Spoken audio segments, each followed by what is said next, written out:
you don't need to limit yourself to just the city where you're based. You can do a lot overseas as well. And attract new opportunities. We are not taught about money a lot, right? All we are taught about money in terms of money is like save and try and get a good job. And I'm sure it must have been a different kind of like advice and things from your parents. And everybody wants to make their own footprint and do things their own way. And especially as a young, energetic man, you want to kind of push the boundaries and make your own impact. So that was one of the things which gradually I kind of understood my skills, my techniques, how best to kind of fine tune that are more kind of beneficial for myself. Being your own boss, you have a certain degree of liberty in terms of you can start your day whenever you see fit. You can finish whenever you also feel enough is enough for the day. And it's a case of doing the marketing trip, as most people tend to do. So I took the family to the Wall of Astoria, then we were visiting Atlantis, doing a lot of the sightseeing kind of excursions. Kind of selling the... Just to drop a seed in the ocean. Yeah.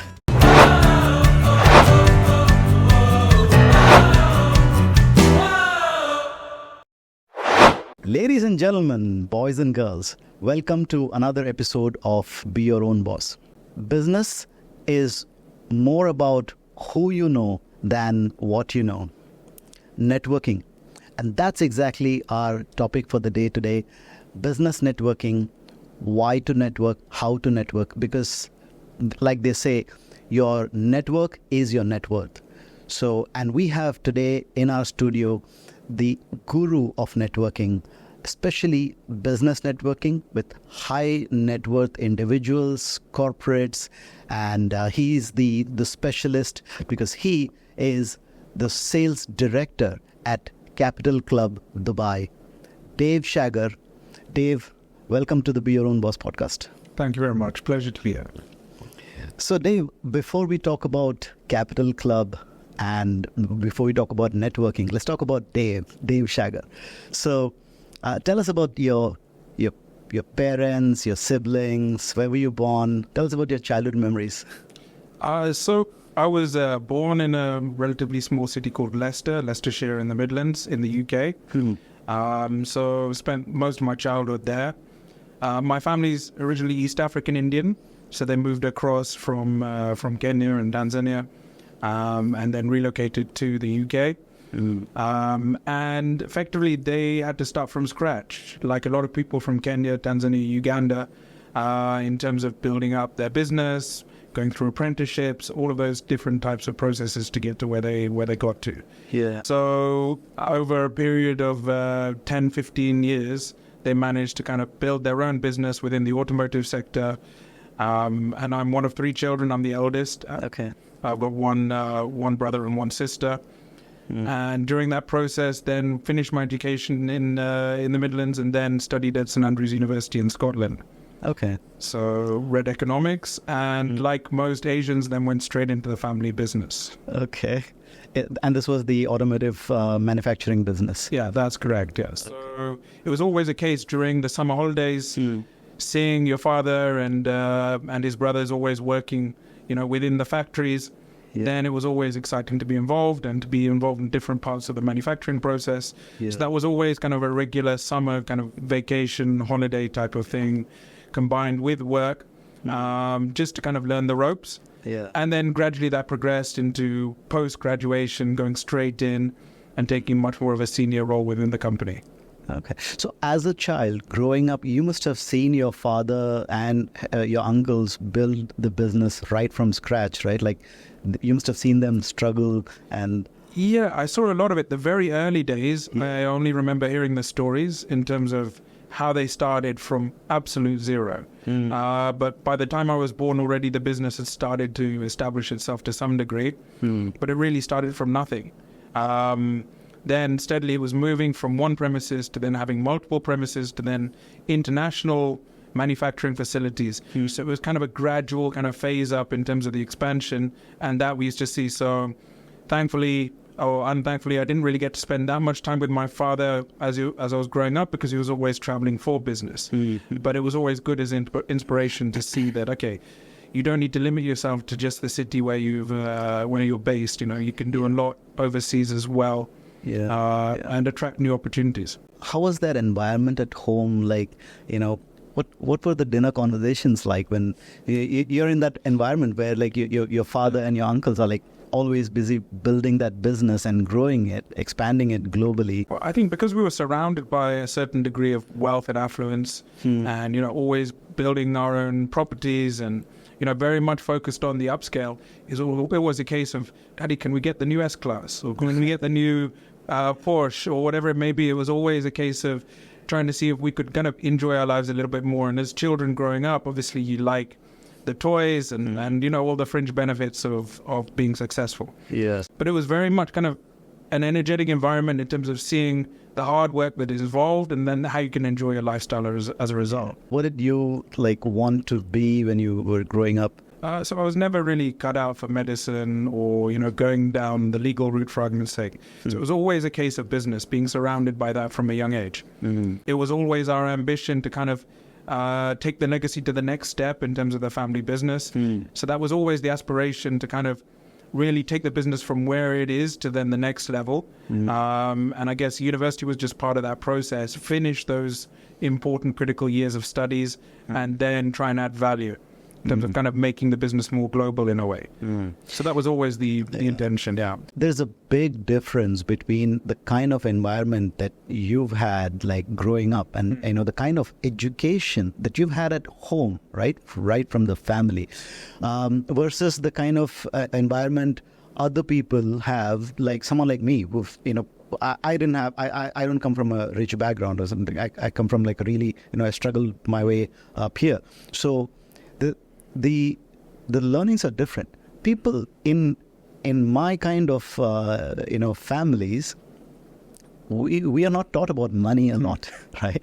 All we are taught about money in terms of money is like save and try and get a good job. And I'm sure it must have been a different kind of like advice and things from your parents, right? I think there were certain levels in terms of just keep yourself grounded. No need to show too much. Like again, whatever we enjoy within our closed walls is one thing, but no need to kind of show it to the general public. But there was always that main focus of, how can we better ourselves? How can we think, wider, more broader? So that was always, an exciting environment to be in, but it was definitely not a 9-to-5 environment. There were many days where I'd already be asleep by the time my father came home from work. So, those times you don't necessarily get back, but they were very important for where, how the business grew, because it was about making those sacrifices. So we kind of knew that from a very young age. And that's always then stuck with me. Also to see, it was always a case of entertaining the buyers, entertaining all the key people in terms of decision-making process, the hospitality aspect, as well as technical, making sure that how you produce your tenders is done correctly as well. So it was seeing all those different angles as to what it takes to actually make a business grow. So the networking part, you've seen your parents, your father, see how he networks with the people and how he entertains stakeholders and so on, right? Yeah, it was very useful to kind of see that firsthand. But at the same time, everybody wants to make their own footprint and do things their own way. And especially as a young, energetic man, you want to kind of push the boundaries and make your own impact. So that was one of the things which gradually I kind of understood my skills, my techniques, how best to kind of fine-tune that are more kind of beneficial for myself. After your education, you got into your father's business? Yes, so straight away, the following day of graduation, it was a case of, okay, you've overspent during the last 4 years, you've really enjoyed yourself. So now time to buckle down and kind of add value to the company. So immediately came straight into the family business. And then within a relatively short space of time, then got settled, got married. And within a year of being married, we then moved to Australia. So because it just coincided with the fact that we'd secured some contracts in Australia, because we're involved in all the global sourcing programs for General Motors and Nissan and a few of the major car companies. So once we secured those contracts, then it was a case of we need to deliver. So it was kind of being thrown in the deep end in terms of being newly married, moving to a new country, setting up warehousing and distribution, delivering on those contracts, and then how to kind of take it to the next step in terms of going wider amongst the different OEMs across the country. So you were on your own in Australia? Pretty much, yeah. It was a case of starting from ground zero completely. Whilst it's good to have all of the support system in terms of manufacturing and engineering in the UK, Romania, Turkey, India, Australia was its own baby. And you need to feed that baby correctly because each market is different. So it was kind of understanding the people dynamics. Australia, the characteristics of people is very different to the UK. So again, it's adapting to that environment. Culture. As much as the domestic business in the UK or Europe is beneficial, you need to tackle Australia as a virgin territory effectively. How old were you, by the way? I must have been 25. Oh, wow. At that point. Okay. Very, very young. Thankfully, we immediately got permanent residence for Australia, which is one of the major hurdles in terms of actually migrating across. And then I quickly realized that whilst we were able to kind of serve the existing contracts in place, I didn't want to just stop there. I wanted to see how I could really make an impact with the rest of the manufacturers. And it was just a case of how do I find the right entry point? Because at the end of the day, each of these big companies have their gatekeepers. And one thing is demonstrating what your credentials are, but you need to know the right point of entry. So that was a challenge in itself. And then organizing to meet them face to face, and then how best to kind of direct the conversation so ideally it becomes a win-win situation. And I remember very, very quickly, I think the first few meetings were a very, very steep learning curve in terms of you may be a multinational business, but you're new to Australia. What makes you capable of delivering here? So it's a case of logistics, timeframes, cash flow, all of these aspects in terms of convincing them that we would be a credible entity in Australia. And then learning from mistakes to figure out, okay, I didn't necessarily tackle this conversation the correct way. How do I fine tune it for the next one? How do I put pressure on where they have to effectively agree? And I remember once the first 2 or 3 started to drop, there was a lot of talk within the market because, again, automotive sector Australia is, there are very few very strong, powerful brands there. And we were competing against one of the biggest monopolies in the region. And there was a case of how has this little Indian come to Australia and made such an impact so quickly? Wow. So that was something I'll never forget. It was a very, very steep learning curve, something that I'll never forget. I guess your first step, like you mentioned, is to find those entry points, the gatekeepers, right? How did you go about finding the right people to talk to? Because this is one thing what to say, but it's also who do you say that to, right? Like who do you talk to? Well, I think part of that experience was helped by the fact that during those initial 1 or 2 years in the UK, I'd already had, first-hand contact in terms of the buyers, in terms of the key decision makers. So it was kind of understanding what is the normal process route for the UK, and then how it might be a little bit different to Australia. So it wasn't completely going fresh, but it was a case of what was the previous original experience and then how to kind of fine-tune that specific for Australia as a new market. Got it. And then how long was that in the Australia stint? For about 2.5 years we were there. So within a short space of time, we picked up a number of different contracts. For a lot of products, we weren't even under our core manufacturing banner.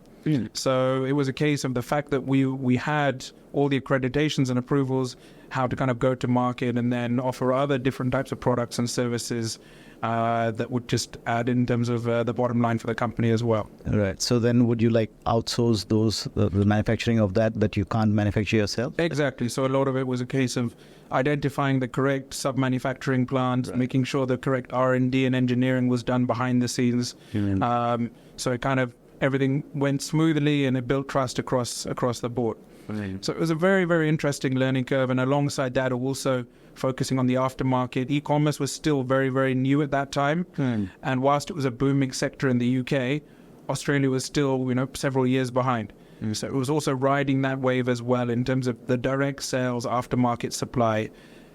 So there were so many different angles, as well as just adapting to a new city, a new environment, traveling across Australia to Brisbane, Melbourne, Sydney, Adelaide. So it was really kind of a lot to kind of stomach as a young man, but something, which just made me kind of see that there is so much opportunity, but you've got to be out there. You've got to take those opportunities, take those risks. Yeah. So what would your day look like in Australia when you were going out and meeting other people? Being your own boss, Yeah. you have a certain degree of liberty in terms of you can start your day whenever you see fit. You can finish whenever you also feel enough is enough for the day.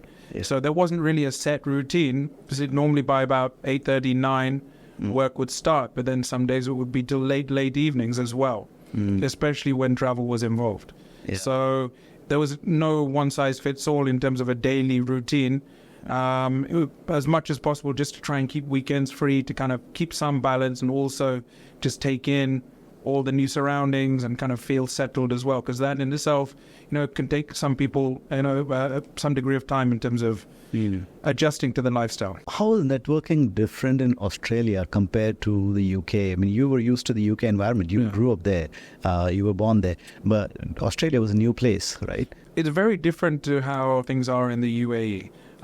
Also, in terms of the business that I was involved in, there were only, let's say, 8 or 10 key manufacturers that I needed to deal with, which meant that I had 15 to 20 important relationships to manage in terms of all those different companies. So it was still far more finite and controlled, because they were the people who were going to either allow for us to secure those contracts or not. And then it was very much technical in terms of, would they be open to give target prices, or would I just need to quote based on volumes? So all of that type of process was quite streamlined in terms of the structure. Across the rest of the world, it's a little bit different, especially when you're going into different industries and sectors. That was my experience within the automotive side. So I didn't really have to network in too much of a demanding way. It was very much just a case of fine-tuning my energy, focusing, and then just trying to make those relationships count. However, what I'm doing here in the UAE is, far more wide scale, I guess. So after Australia, what was your next thing? Where did you go from then? So after Australia, then was in the UK for a short period of time. Okay. During that time, from my wife's side of the family, we acquired a 100 megawatt power plant producing energy in Tanzania, which was a completely different industry and sector, a whole new challenge. So then my role was to be the Director of Investments and Projects, very much actively involved in terms of streamlining the operations, making sure electrical efficiency was much higher, and then also focusing on how do we expand from 100 megawatts to a much larger facility as well. So no previous experience within the sector at all. I was just a shade under 30 at that point. So a completely different form of learning curve. Again, very much entrepreneurial in terms of the core requirements, but within different space. So you managed it from the UK, or you went to Tanzania? So initially I was traveling from the UK via Dubai to Tanzania almost every month or every 6 weeks. Okay. And then it got to the point where I was spending so much time in this beautiful city. Dubai comes into the story now. and once it's in your blood, it's in your blood. Yeah. And this is the thing. So I very quickly developed a fondness with Dubai as a whole. And during that time, setting up different entities here, setting up relationships in terms of various different suppliers. So whenever I was traveling to Tanzania, I was spending 3 or 4 days either side here in Dubai. And the more I started to see the speed at which things operate, the ability to actually easily meet the right people is very different to Europe or the UK. It kind of just stuck, and then I just really felt that it's the right time to move to Dubai, make things a lot easier in terms of travel, and then in terms of day-to-day lifestyle as well. You fell in love with Dubai because you were just transitioning through Dubai. Exactly. And staying a few days here in Dubai. Yeah. Wow. And it was one of those things, like, if I was here for 3-4 days, it's a case of how do I maximize the time? How do I meet as many people as possible specific to our business? And then obviously you're visiting different restaurants, going to different places, and you start to see, and you start to compare and contrast in terms of where you're living right now. What are the pros and cons as to life in the UK rather than being based here. And then for me, it was just such a simple decision. Yeah. What about family? Were they in the UK at that time? They were indeed, yeah. They were there for most of the time. Yeah. But then obviously spending 7-10 days at a time away from the family. Yeah. Then I just thought this is now putting a bit too much pressure on. Much better if we're in one location, and then it makes it much easier. Yeah. So then it was a case of doing the marketing trip, as most people tend to do. So Marketing the family. trip? Well, I took the family to the Wall of Astoria. Then we were visiting Atlantis. Yeah. Doing a lot of the sightseeing kind of excursions. Kind of selling the Just to drop a seed in the ocean. Yeah. Yeah. I know exactly what you're doing. I've done that a lot. So when I believe by this time you already had kids, right?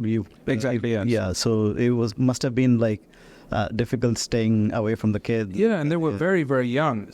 I mean, my daughter was, around 1 year old when I was traveling so frequently. So then it just became, why don't we move now? The children are young enough to be able to make that move and transition quite easily. And, at least this way we can just focus on the next step of growth in terms of the business and make it much easier in terms of not just traveling to Tanzania, but other countries across Africa and, within the region. So you found Dubai as kind of the strategically located in a way that you can easily travel to everywhere and still, so kind of the center, right? Yeah, it was so convenient. And Emirates is really an exceptional kind of company. The way they operate, the way they make you feel comfortable, everything is taken care of, that you just feel automatically relaxed and comfortable. So everything was very, very simple in terms of whether you're actually just commuting via Dubai, you're spending a few days, or an immediate kind of transit flight across. It's whichever way, it's not really a problem. But then, once you kind of get used to the way things operate here, it's very hard for anything to kind of compare. And then once we actually moved, then I tended to find I was traveling far more frequently across different parts of the world just because it's so easy, whether it be to Singapore or to Shanghai or to Germany, Austria. It was a case of, I can go for 3-4 days at a time from Dubai. It's not a problem at all. Yeah. And because everybody's doing it here from a business perspective, it becomes part of life. And so once you were in Dubai, like once you decided that you're going to move to Dubai, what was your plan? Like, did you think that the same business that you had, from back in Tanzania, and were you planning to establish that here, or did you have some other plans here? So Tanzania was always the main initial focus, and being involved in a completely new industry, new sector, it was really a case of, there's no textbook to learn the power and energy sector. Yes, it's good to see from my father-in-law in terms of how he manages his relationships in a very different way to my father. That was very, very useful and great to kind of see his approach. Because again, when you're dealing with government officials, it's a different set of skills required. And then from that side, it was then a case of dealing with all the suppliers, dealing with an expansion plan, and still being quite young, I thought the best thing is to really learn the ropes, spend as much time in the power plant as possible. Similar to the automotive sector, try and be as deeply involved in each and every different vertical within the business. The more I've got an overall grasp, the more I can really add value to see what we need to fine-tune for efficiency perspective. And then also when it came to the expansion plans, how best to negotiate as well. So again, at that point within the power sector, you've got a handful of major companies. You've got MAN, Siemens, Wärtsilä, Rolls-Royce, these types of companies. So talking about a 500 megawatt expansion plan is a $350 million project in itself. Yeah. So the whole process of negotiation was also a different type of journey. Yeah. And something I'll never forget as well for different reasons. Tell us about that. Well, again, being still relatively young at 28, 29, dealing with the VPs of such big kind of powerhouse entities that have got such a global presence, I thought, how am I going to secure the best possible pricing? Everybody sees Africa as a different type of market where potentially the EPC or the construction costs for the overall project can be a lot higher. So I remember when the initial quotations were coming through, I was a little bit shocked by the numbers, and I've always been one to try and get in the details and try and figure out how I can, tighten the belt a little bit. So during that process, then I was looking at all the different press releases from all the major manufacturers, what they've put out into circulation in the market in terms of, we've installed this power plant for X, we've installed this power plant for Y, looking at the price per megawatt. And then I kind of reversed what was the process in terms of me dealing with the major car companies in terms of them giving target prices to then giving my target prices to these major power entities. And they were a little bit taken by surprise. I don't think they've normally had this type of approach before. And then when it came to justification as to why I'm quoting such prices per megawatt, was then giving them a list of their own publications resources, which, went right to the top in terms of these entities as to, okay, he's actually using our own public information against us to negotiate on the pricing side. So again, it worked phenomenally well. We managed to get tight pricing and then go through all the different other aspects in terms of looking at securing the financing, etc. So quite a different journey, but again, just changed my horizons completely from just being automotive to then see, okay, there's business in all different types of sectors, all different parts of the world. Yeah. So business at that level, right? When you're talking about north of $300 million and so on. So at that level, there is more to the deal than just the numbers and the pricing and everything, right? There is a lot of relationship involved. There's a lot of networking. Talk us through that process of how do you deal with someone when you're talking about these big deals. So there's, I guess, two sides of the equation. One is a case of how best you focus on the relationships for your own personal requirements, how best you kind of find a way to streamline the whole process so you eventually get to your end objective. But then on the other side there's obviously people who are trying to network from you or network with you for their own requirements as well. Like a lot of these manufacturers try to obviously offer a lot of different services in-house as best as possible. It's just a case of accepting certain entertainment visits, and others you're just saying thank you, but not really necessary in this case. Sometimes it's better to say no, because otherwise it opens a door for a conversation that obviously you don't really wish to entertain, because you're happy with the way you're running the plant yourself, for argument's sake. Yeah. So it was good to see both sides of how you physically want to network outbound and then inbound as well. How do you handle how you handle and how you filter on both sides. Yeah. And the other thing which I noticed is, okay, in that situation, dealing with $350 million type of projects, in the grand scheme of things, there's no difference between one person dealing with that type of quantum and somebody else starting a new business with, $150,000 as kind of a target. Again, at the end of the day, the numbers are kind of irrelevant. It's more a case of, okay, this is my objective. How best do I achieve it? Irrespective. You're saying the number doesn't matter when it's that big? So it all depends on circumstance. You've got a lot of billionaires or people in the hundreds of millions where their existing core businesses may be running very, very well, and they're talking big numbers and dealing with big contracts. However, if they're often they're not shy of having new startups, new entities, new investments, and again, each is completely different. So where the seed capital might be $500,000 in a case for a new investment, as opposed to $200-300 million for other different ventures, you have to take each according to its own kind of box. And in terms of those conversations, right? When you sit across the table and talking there, what is that conversation like when you're dealing with such big deals? Does it happen in one sitting, multiple sittings? You go back and forth? How does it work? Well, it depends how flexible they are, I guess. At the end of the day, if you get your terms from round one of conversations, then why not? Why keep on bouncing back and forth if it's not necessary? Yeah. However, certain conversations, you need to take multiple rounds to kind of achieve the final goal, because if you push too hard from day one, then that may, stop the conversation flowing at all. However, if you chip away step by step and demonstrate with some kind of backing as to why you're justified, then you can slowly kind of inch your way to where you need to get to. So it really depends on the and flexibility. That's exactly the point. Like you said, right? When you're looking at the networking from an inbound perspective, and people are coming to you, right? You see sometimes it's like they're going overboard, and you want to stop them and say, okay, no thanks, right? So and that's the risk from the outbound perspective as well, right? You don't want to go overboard, and at the same time you want to like just push enough, just the approach has to be kind of balanced in that. That was the word I was going to think of, balance. That's the most important thing on both sides.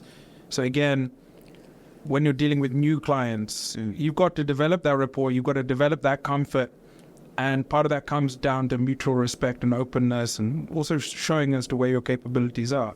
But again, it's just finding the right moments in time, when to push, when to kind of be a little bit more forthright, and when to also just listen a little bit more, understand what their problems may be. If they explain their problems and you find solutions, then that can also help. Also, from the inbound perspective, they may be great contacts in the future. I think you need to not necessarily look at the short term that, okay, do I need this right now? Can this relationship be beneficial immediately? It's always best to keep a little bit of an open mind. Yeah. How did the Capital Club come about, and how did you how did you decide that you want to be a part of Capital Club? So when we first moved to Dubai, the key starting points was, find the right location to live, put the children into a good school, and then start to explore and understand, the environment, lifestyle, etc. So once we'd got those initial things kind of, those boxes ticked, it was actually at a school evening event with a bunch of the parents in the Four Seasons, and over dinner, then it just so happened I was sitting with a local Emirati and his wife, and as the conversation was flowing and we were talking about his business and my business interests, I didn't really have too much thought apart from a very nice person to meet. The following day he called me and he said, I'd like to see you at 11 a.m. If you can come to the Capital Club. And I was a bit surprised that, straight off the bat, from just having a conversation the previous evening to then immediately setting up a meeting, I was a little bit surprised by the speed and the directness. I didn't even know what Capital Club was at that point. So I did a little bit of research. He took the meeting. I didn't necessarily know who I was sitting in front of at that point, but I thought, let me just go with the flow. Arrived at Capital Club, sat down, and next thing, this gentleman who I met through the school introduced me to the son of the founder of Enoch. Wow. So that really resonated with me, and I was a little bit, you have goosebumps at times when you understand, okay, certain things happen for a reason, and then certain things happen by way of introduction. And I kind of felt both of those different aspects in that moment, that you saw this is amazing. Yeah, the power of networking. Firsthand, not that you intended to. I mean, you were there. You just happened to be there, and at the school event where with zero expectations. Yeah.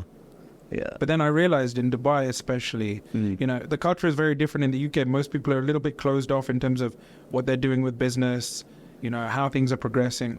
I find most people in Dubai are a little bit more kind of free flow and open, depending on their comfort level. And that proved dividends in the end in terms of the way the conversation went. And this gentleman, he's a very dear friend of mine to this day. So that was my initial experience of Capital Club. And I thought, how would I normally meet this person if it wasn't through the introduction, if it wasn't for Capital Club itself?